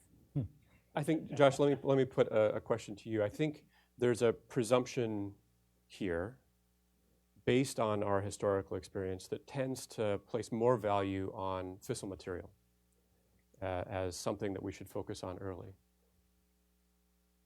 What about the missile program? You mentioned this earlier, Nobu mentioned it as well. So could you imagine that instead of giving us a declaration about the amount of fissile material they've produced at Yongbyon, whether in the plutonium program or the enrichment program, let's say they gave us an ICBM declaration? Well, that would be interesting for sure, but also a verification nightmare. Mm-hmm. We know how to construct fissile material production histories. The techniques aren't perfect or all-encompassing, but there's been a tremendous amount of work put into these issues since the end of the Cold War, what some call nuclear archaeology. There's really nothing equivalent when it comes to missiles. And it's one of the reasons I think that strategic arms control treaties have confined their attention to deployed systems by and large. It's not true across the board, but that's much easier to identify what is or isn't present at a given list of sites than trying to establish a comprehensive production history. I mean, think about it this way. I know some people hate automotive metaphors, but I'm going to do it. Try imagining how to verify how many cars a particular factory has produced, where all those cars are now. I cannot imagine where you'd begin. You could look at the records. You could do forensic analysis of the records, I suppose. When is this paper from? When was the ink produced? Altered? But there's no obvious technical approach that would let you get to verification of such a declaration. Could be confidence building without a strong verification dimension, but I think that's the most we could say. So the reason I put this challenge to you is that I think there's something that isn't quite well understood in the kind of surface level discussion of this problem, which is this is a really unique problem. We've never done anything of this comprehensiveness in terms of designing a verification approach. Corey mentioned South Africa earlier. That took a long time. But we're talking about 6 weapons that were of one type, right? And a very few facilities. North Korea, this is a much more massive scope. And to address problems like missile production, production, for vehicles for launching missiles, we don't have established procedures for these things. I mean, this is why the Iaea role is so valuable, I think, is because they do have established procedures for doing these things. Right, in the nuclear field. Yeah, in the nuclear field, but not for missiles and so forth. I'd say the closest we come is the experience of UNSCOM and UNMAVIC in Iraq, where missiles were within scope. It might be worth revisiting some of those experiences. But again, I'm skeptical that we're going to get to that point of an all-encompassing disarmament regime for weapons of mass destruction. Really have to defeat an adversary in war, I think, to realistically anticipate that sort of activity. And even then, it was not so easy to do. When we talk about a comprehensive declaration, my concern is that this is an echo of people's memories of Iraq in 2002, and we're simply not in that position with North Korea. Yeah, absolutely. Not least having gone to battle for it, right? So, Nobu, I want to pick up on this dichotomy that you presented between arms control and non-proliferation. The argument for non-proliferation is that North Korea has violated the NPT and needs to return to the NPT as a non-nuclear weapon state as part of this denuclearization process. The argument for arms control is, well, gee, they have maybe 60 weapons. That's kind of a reality now that we have to realize. So are we managing the problem or are we solving the problem, as Josh put it? So what's your sense in Japan of the politics of this de facto recognition of North Korea as a state with nuclear weapons? If you got verified, measurable constraints and some sense of a roadmap where denuclearization, however you define it, is at the end of that road, can Japan live with North Korea as a state with nuclear weapons for that period of time? Well, I think if there is a kind of clear pathway or kind of a work plan for the dismantlement of the nuclear programs, and then maybe we can manage our expectations and then manage the sort of our threats, and then we can coexist with the nuclear North Korea for the time being. But if there is no prospect, and then if, in a big if, United States agrees with North Korea on the kind of a partial solution for the North Korean nuclear programs, and then decided to allow North Korea to possess the nuclear capabilities for the time being, that may raise some concerns on the decoupling. Of course, that should be managed for the strengthening the reassurance between allies, but at the same time, unless we you find any concrete pathways to eliminate the sort of nuclear capabilities of North Korea, given that there is an absence of the confidence between Japan and North Korea, and so far there is no concrete steps for changing that status quo. I think we have a kind of relatively narrow kind of, how to call it, a margin for tolerating the North Korean nuclear status. And so I think, but from North Korean viewpoint, the accepting the Iaea safeguards or the declaration process means to accept no-nuclear weapon status. And so I don't see any kind of a prospect that North Korea for the time being follow the kind of standard verification declaration verification procedure for non-nuclear weapon states under the NPT and IAEA. So, Corey, not to speak out of school, but at a meeting yesterday, you offered some thoughts about this sort of status question and how it might mean something different for the U.S. versus our allies. And what's your sense about how important this is politically here at this moment? Yeah, well, I mean, first of all, thank you for bringing up comments I made in an off-the-record meeting. Absolutely. Yeah. No, it's absolutely. It's a good point. That it was a good point of discussion around the table, and I think it's because we default to this this phrase that we've been hearing and using for decades now. We can't accept a nuclear North Korea, and I think that that's one of the reasons why I started my remarks with talking about stability. I think what we should seek is a stable environment with North Korea, but we should still, I'm not willing to give up on the goal of a denuclearized North Korea. Again, we can and maybe should talk more about the definition of denuclearization, but a North Korea without an active nuclear weapons program. But I'm realistic about the prospects for that, certainly in the near term. And I think that, that here in Washington, within the people who are grappling with the problem, I still think that people are being challenged to deal with those questions at face value. How can we get from where we are to zero in North Korea? I think that the Department of Energy is working very hard to think about the components of a comprehensive nuclear verification regime, whoever would be in charge of the different elements of that. I think the State Department is trying to think about a diplomatic approach that would get there. But I think what we also have to do is recognize that while we're in the process between here and there, even if we never get there, we have to make sure we're going through that process in a way that maintains a degree of stability along that path. And that might mean we're never going to politically accept a nuclear North Korea, but we will likely have to create an environment in which we're living with it.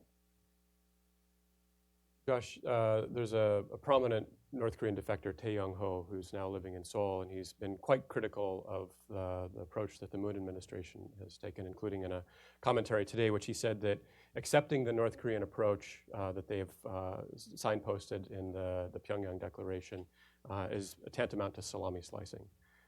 If you're looking at this problem from the American perspective, is there a way to accept the North Korean approach but not fall into salami slicing? That is, take some sort of initial step, whatever it is, and tie it to an end game? I wonder what salami he believes is being sliced in this. I mean, that has a couple meanings. The strategy of small steps where your adversary takes and takes and takes, but never takes so much at one step that it gets a response. That's a problem. But on the other hand, just to be clear, I think his view was they're offering up things that don't matter, old facilities or capabilities, and to sort of bleed our leverage, if you will. Okay, right. Well, they are bound to trade away the things that matter to them less. I once did a study on the historical patterns of their missile exports years ago, and eventually came around to the conclusion that the reason in the 1990s that they were willing to talk about trading away their missile exports to the Middle East is they didn't have any orders on the books. So it was not going to cost them anything. And I think that that is part of their modus operandi, par for the course. It's still of some value to us, I think, to get commitments and assurances about things that we might worry about. For example, on nuclear testing, it seems like they've done all the testing they want to do, but their demolition of the tunnel entrances is still valuable as a gesture of assurance. So you can think of it as a kind of insurance policy. So I wouldn't say that these things are of no value. But that's just be realistic. That's what they're going to lead with. The hard stuff comes later, and our real leverage is in the sanctions regime. So far, the United States has not been willing to budge on the sanctions regime. That may create some headaches for President Moon. But in that sense, I don't think Tae-Yeon Ho is right. The United States is holding back any movement on that front. I want to bring in the audience at this point. So if you have a question, the microphone will come to you when I call on you. Please identify yourself. And as Doug had suggested earlier, clear questions rather than extended commentary is appreciated. Sir, I see you first here.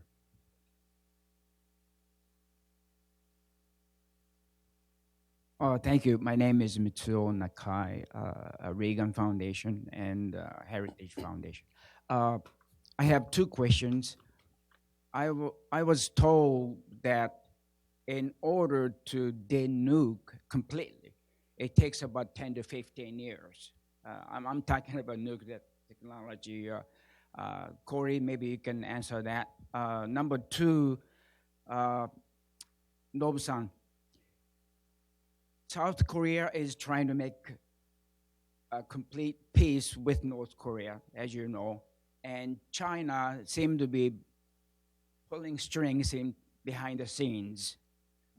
I'm speculating. My question is, what can Japan do for the Korean Peninsula? I mean, I want you to go outside the box and just kind of try it. Thank you. So, how long is it going to take? Well, okay, I suppose it depends on what it means, right? So that's what I was going to say is we've been dancing around this question, but we might as well confront it. What do we mean by denuclearization? And then I promise I'll try to answer your question. I won't ignore it completely. I think, Mitsuo, when we talk about denuclearization, there have been a lot of different versions of that put on the table over the course of many years. I don't think there's a common understanding. Does it mean no more nuclear weapons? That would be one way to define it. That would take the kind of the most urgent threat off the table. Does it mean no nuclear reactors? They have an experimental light water reactor that they've been building domestically at Yongbyon, in fact. So that brings me back to the question whether that would be in any freeze at Yongbyon. But that's, that they see that as part of their, their science and technology leadership and kind of future look. I don't know how many people have been to North Korea, but when you go to North Korea, because there are no commercial billboards, all the billboards are propaganda. And the billboards are propaganda, and I don't mean just for the leadership, but for the concepts that inspire the sense of self and the sense of nationalism. And one of those is fundamentally science and technology and futurism. And so how does nuclear energy fit into that, I think, is an important question. At one point in the past, somebody said that true denuclearization in North Korea would mean burning all the physics textbooks. So, how we define this really matters. And so say we take it at what I think is kind of the minimum acceptable definition of denuclearization in this context, which to me would mean no more nuclear reactors. And for me, it likely means no civilian nuclear energy activities with direct dual use consequences. So I would try to say no enrichment and reprocessing. I personally would be okay with nuclear reactors under safeguards within some sort of international monitoring. So what would that mean as far as timeline? Part of it has to do with these estimates on numbers. If you go at the low end of the numbers, you can think of a nuclear weapons dismantlement process that could take, a couple of years. If you go at the high end of the numbers, and again, we're not going to throw all the nuclear weapons in a pit and blow them up. That's literally how they destroy some chemical weapons, but we're not going to do that with nukes. So we want to do it in a safe way, we want to do it in an accountable way, and we want to do it in a transparent way.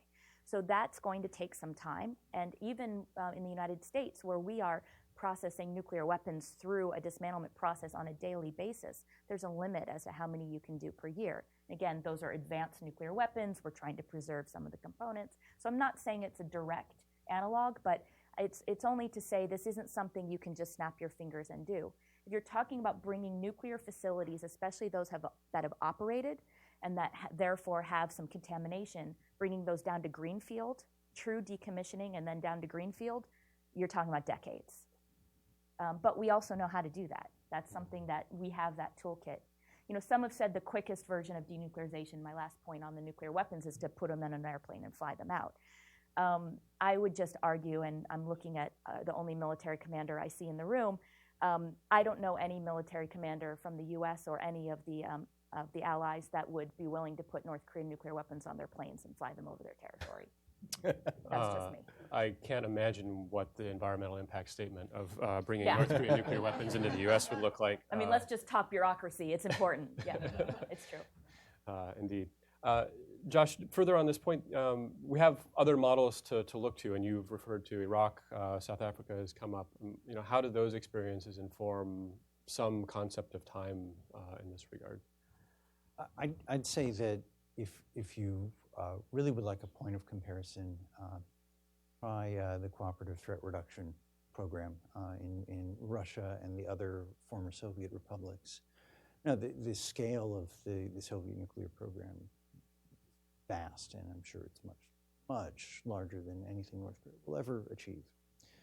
Nevertheless, those types of activities involving no direct access to warheads, but there was downblending of highly enriched uranium. There was cutting apart missiles, even some submarines, a variety of activities on this front. And this was a decades-long undertaking. So I would say don't underestimate it. On this question of taking a nuclear facility down to greenfields, I'm not sure that the Hanford experience here confirms that we do know how to do this, at least not well. I mean, that's our Yongbyon, and of course we operated it for what's from the 40s to the 80s, and it's a much larger facility, but even so, we're far from done cleaning that place up. Just although I did say decades, not centuries, and technically with Hanford, we're still in decades. Okay, okay. So revisit. We might get to centuries. An optimist. All right, Nobu, how can Japan sort of help in the region in this regard? Actually, before answering that question, I have one clarification question. Is U.S. legal system allows the United States to bring back the North Korean the warheads bring into the U.S. soil? I don't think this is a question that has been that I've seen asked and answered by the U.S. legal system. I will say that we likely do have some authority to bring fissile material back to the United States. I would have to look specifically. That's from the U.S. Even if it's not the U.S. origin. Correct. We've done that with some within the Department of Energy removals system. But I would have to look at exactly how that's scoped, and it would probably, at least some of the timelines might have already run out on some of that. But at least we know how to do the legal authorities for that. Yeah. Thanks. So thank you very much for the question. I think there is a more appropriate person to respond to your question here in front of us. So maybe I should defer to Ambassador. But my take is there are maybe three things that maybe Japan can and should do. One, I think, is the politically support the rapprochement between North and South Koreas. I think this is very important. And generally, the rapprochement between two Koreas contribute to the further stability of the region. That's one thing. And the other is it's inevitably a kind of natural thing for us to provide economic assistance for maybe kind of economic development of North Korea. And then third, I think that Japan really needs to jointly with the United States and other partners to consider what would be the kind of a post-event sort of Northeast Asian security environment or kind of architecture. We have to think strategically what would happen after the denuclearization or North-South kind of an approachment happened, including the thinking about how China would react to that. Other questions from the group? Ma'am, I see you first. Take two this time. So, I'm Grace Kong. What about proliferation? Isn't that as high of a priority as? okay, good. Next gentleman just behind. Paul, just two back. Thank you very much, Terry Taylor, International Council for Life Sciences. The business of how comprehensive an agreement might be really takes us from a showstopper if you make it too comprehensive for obvious reasons. Shouldn't we think about it in a different way, and that it might be some separate agreements? There might be an agreement on nuclear.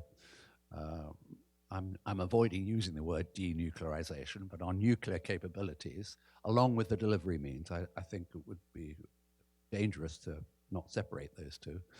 But that would have to be within a subset of other steps, which might be DPRK joining the Chemical Weapons Convention, in which case there'd be a whole process that would be engaged. Just becoming a member it doesn't necessarily have to be part of a comprehensive agreement. And there's the issue of conventional forces, which mustn't be overlooked, because in building, as some speakers have already said, including General Iaea, is the overall security from the DPRK perspective, South Korea perspective, Japan, and other neighbors. So there would have to be, it seems to me, interested in your views, steps taken in this area, which might be confidence building measures. You know, there are thousands of artillery pieces that are within range of Seoul, for example. I mean, it's hugely important to take some steps, whether it's having some withdrawal, some oversight. And there are other examples in other parts of the world about conventional confidence building measures with various degrees of success. So thank you very much. Good, thank you. North Korean proliferation. I'm against it. I'm really glad to hear that, Josh. Maybe, how do we cover it? well, perhaps they can come into the nuclear suppliers group at the same time as India. Ooh. And Iran? Yeah. There is a long history here, and that is a genuine concern. Of course, supplied a plutonium production reactor to Syria, and various murky interactions with Pakistan and Libya, which involved supplying some uranium, and possibly other technologies as well. This is something where I think they're willing to give us assurances. Verification is hard. You'll catch them if you catch them, and you won't if you won't. But I think it will be, that's low-hanging fruit. I'm certain they will agree not to supply nuclear technology to others. They've already made some voluntary commitments along those lines.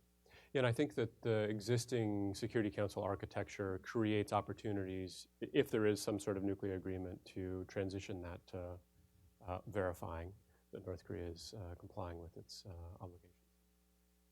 What maybe we should be thinking about in this connection, to go back to the comparison with cooperative threat reduction, is the equivalent of an international science and technology center to employ technical personnel, scientists, peaceful areas. If you're worried about the spread of nuclear technology, I would say look at the level of expertise, and there are people who are kind of going out of business. Maybe you want to keep tabs on them and make sure they're gainfully employed.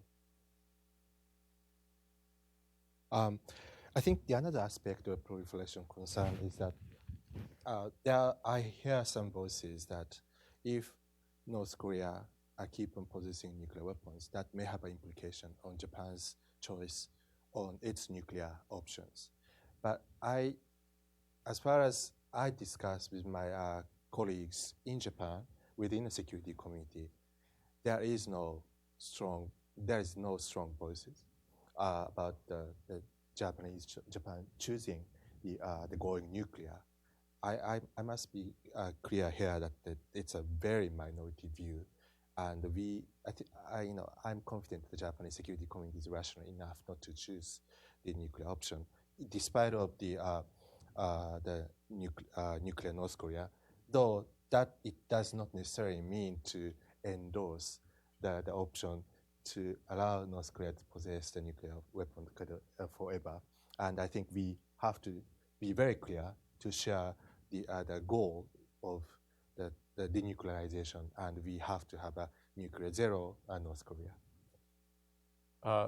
So then the second question, the three-dimensional chess of how you fit all these things together, and this kind of goes back to some forward-looking remarks that General Ayer made earlier about if you're going to make a fundamental transformation of the security structure in the Korean Peninsula, we're having a hard time thinking about sequencing of denuclearization. How do you then bring in conventional force transportation, other WMD, missiles, et cetera? I mean, this is, in theory, those things have to kind of go hand in hand, or at least be sequenced in some way that you arrive at an end state where you've put all of the pieces in place that result in that transformation.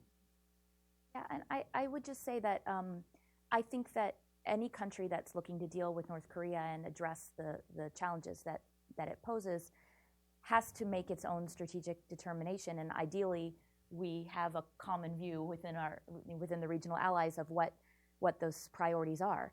And so I would say, Terry, that you do have to start somewhere.